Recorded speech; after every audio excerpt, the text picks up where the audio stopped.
चंपारण गांव बेहद खूबसूरत और छोटा गांव था। यहाँ के लोग मिलजुल कर रहना पसंद करते थे। एक रोज गांव की सुंदरी अपने बेटे पप्पू को ढूंढ रही होती है। फुलवा काकी, मेरे बेटे को देखा है कहीं? दोपहर में ही खेलने निकला था, अभी तक घर नहीं आया है। तेरे बेटे को बच्चों के साथ ही खेलते हुए देखा है मैंने। उसके बाद मैं भी जरा अपने घर चली आई। मुझे नहीं पता फिर कहाँ गया वो। इस लड़की को कितनी बार कहा है कि ज्यादा वक्त तक बाहर ना घुमा फिरा करो, लेकिन यह है कि मेरी बात सुनने को राजी ही नहीं होता। अरे सुंदरी, तू तो इतना ज्यादा घबरा जाती है जैसे हमारे गांव में चोर लुटेरे घुस आए हो। ये मेरे बेटे के साथ मिठाई खरीदने गया था। गांव में जो नई मिठाई बेचने वाली आई है ना, उसके ठेले के पास मिला है मुझे। तुझे कितनी बार कहा है बिना बताए इधर उधर मत जाया कर, लेकिन नहीं, तुझे अपने मन की करनी है। माँ, आपने जो मुझे 10 रुपया दिया था उसमें देखो, मुझे उस मिठाई वाली आंटी ने पूरी 4 मिठाई दी है। ना मीठा खाता है, इसके तो दांत भी सड़ने लगे हैं, लेकिन ये लड़का है कि मीठा के पीछे ही भागता रहता है बस। अरे बच्चा है सुंदरी, क्यों डांट रही हो?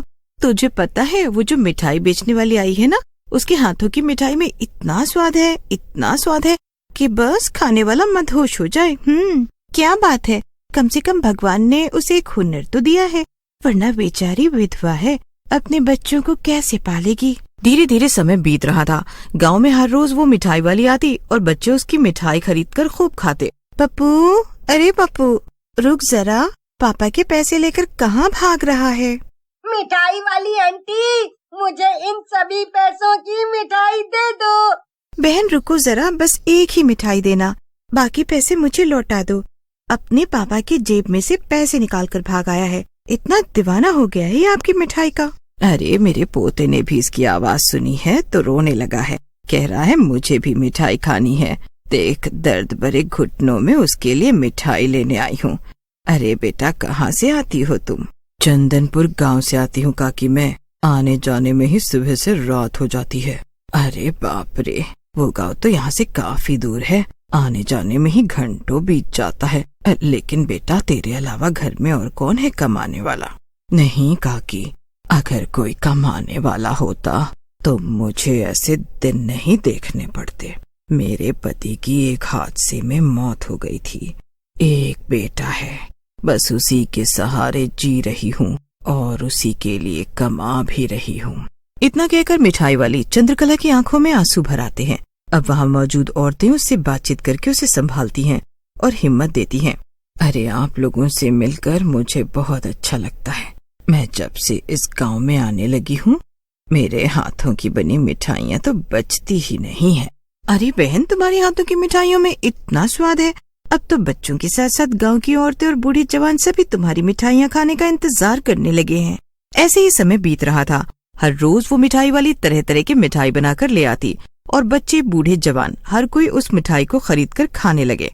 ऐसे ही सब कुछ अच्छा चल रहा था। लेकिन एक रोज देर शाम मिठाई का ठेला लेकर चंद्रकला जंगल की तरफ जा रही होती है। तभी गांव का बेवड़ा राजू उसे जंगल की तरफ जाते हुए देखता है, उसका पीछा करने लगता है और इस बात से चंद्रकला अनजान थी।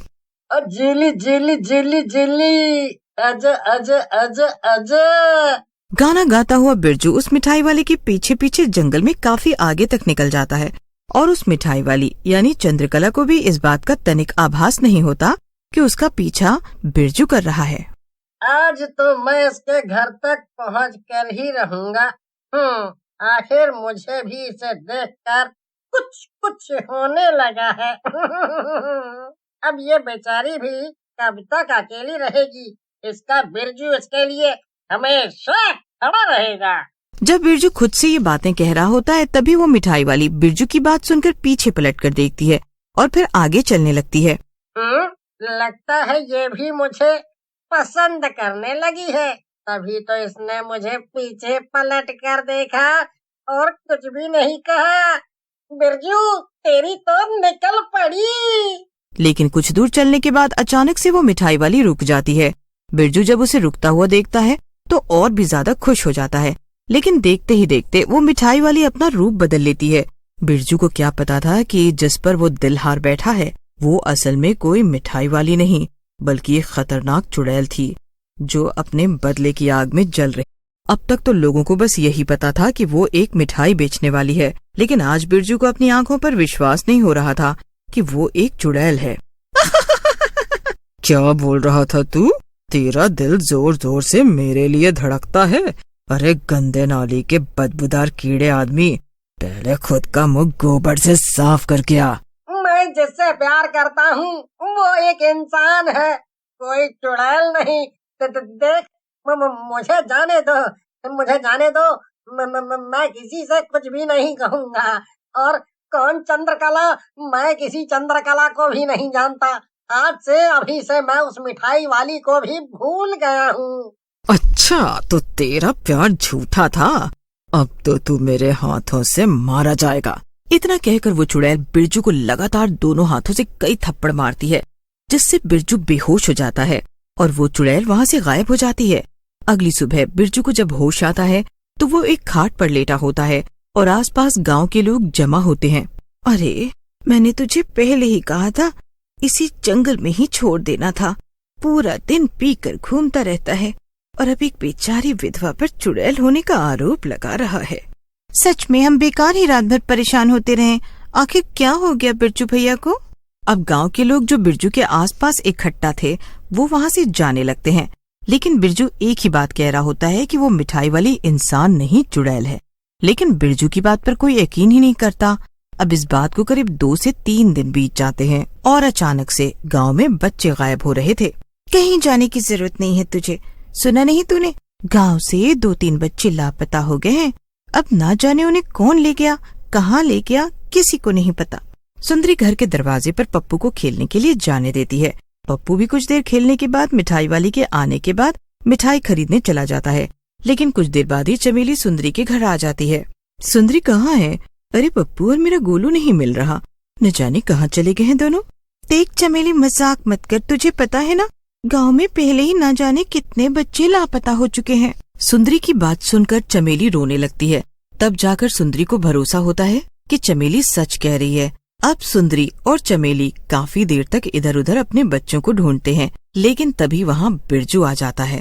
भाभी, भाभी, मैंने अभी अभी उस मिठाई वाली को जंगल की तरफ जाते हुए देखा है। उसके ठेले पर बेहोश पड़े कई बच्चे थे। मुझे उसमें गोलू भी नजर आया था। कहाँ कहाँ देखा आपने बच्चों को? बिरजू भैया, मुझे वहाँ ले चलो। सुंदरी, इसकी बात तू कहाँ सुन रही है?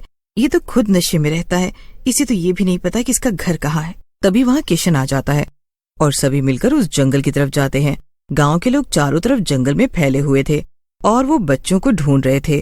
तभी जंगल के दूसरे हिस्से से बच्चों के चिल्लाने की आवाजें आती हैं और गांव वाले उस तरफ बढ़ते हैं। वहाँ एक गुफा होता है। जब गांव वाले उस गुफा के अंदर जाते हैं तो देखते हैं उस गुफा में काफी भयानक चीजें हैं। अजी सुनिए, हमारा बच्चा तो ठीक होगा ना? जब गांव वाले अंदर पहुंचते हैं तो वो देखते हैं उस गुफा में एक चुड़ैल थी और वो बच्चों को बांधकर उन पर जादू का प्रयोग कर रही थी। देखो देखो बच्चों, कौन आया है? तुम्हारे माता पिता दादा दादी सब आए हैं। लेकिन उस दिन ये लोग कहाँ थे जिस दिन मैं अपने परिवार से जुदा हो गई थी? मेरा परिवार ये गांव छोड़कर चला गया था। अरे कौन है तू और ये सब क्यों कर रही है बच्चों के साथ? क्यों छोड़ दूं मैं इन्हें? चमेली, तुझे याद तो है ना, तूने मेरे मिठाई की दुकान में आग लगा दी थी, आग जिसमें मैं काम कर रही थी, और दुकान में आग फैलने की वजह से ही मेरी मौत हो गई थी। इसका मतलब तू पूनम है?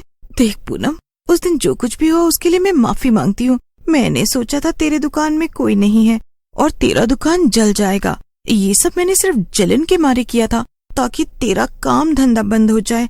लेकिन मुझे क्या पता था उस दुकान में तू है और तू अपनी उस दुकान के साथ ही खत्म हो जाएगी। मेरे मरने के बाद मेरा पति बच्चा मुझसे जुदा हो गया, गांव छोड़कर चला गया। वो लोग इतने दुख में थे, लेकिन अब मैं तुम लोगों में से किसी को नहीं छोड़ूंगी। चमेली भी फूट फूट कर रोने लगती है और अपनी गलतियों के लिए उस चुड़ैल से माफी मांगती है। चुड़ैल भी गांव वालों को दर्द में देख और उनके बच्चों से अलग होने पर उनका दुख दर्द देखकर उन्हें छोड़ देती है। बस वो यहाँ उन लोगों को एहसास दिलाने आई थी कि जब वो अपने परिवार से अलग हुई थी तो उसका दर्द और दुख कितना बड़ा था। इस वक्त वो चुड़ैल खुद भी मुक्ति पाकर हमेशा हमेशा के लिए चली जाती है।